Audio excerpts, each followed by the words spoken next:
I've been going on solo photography trips since early 2009. Though many things have changed over the past 7 years, certain things remain constant, as though they're etched in stone. One such thing is the battle between patience and productivity.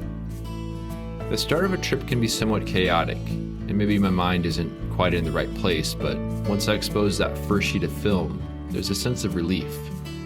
The pressure has been lifted, and the trip is now officially underway.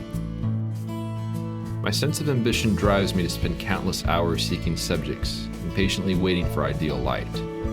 Sitting on a shot for hours or even days is perfectly normal, just so long as I feel like I'm being productive. This sets forth an almost mechanical process of scouting, waiting, and shooting. This process goes smoothly for a while, but at a certain point, my ambition wears thin, as does my sense of patience. When I no longer feel like I'm being productive, I know it's time to head home. It was on the morning of day 3, my 10th day overall on this trip, that my ambition ran dry. I was scouting for a morning composition among the dunes when I knew deep down that I was done. But there was one more thing I wanted to see. I heard from another photographer that there was quite the bloom taking place in the southern end of the park, and I wanted to see it for myself. After setting up camp at Furnace Creek, I headed south to check out the bloom. I have no video, but I did expose 2 final sheets of film on a rocky, windswept hillside covered in delicate flowers. I waited for the last rays of sunlight to vanish before I made these exposures.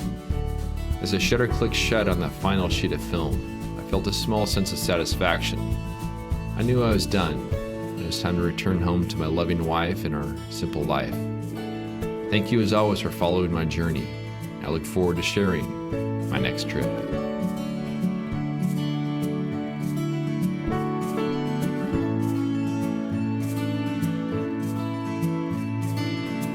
If you love this content and want to help support my journey, you can do so by subscribing to my YouTube channel, telling a friend, or sending a contribution of just $24 a year via PayPal. I depend on the generous support of people like you to produce this ad-free content.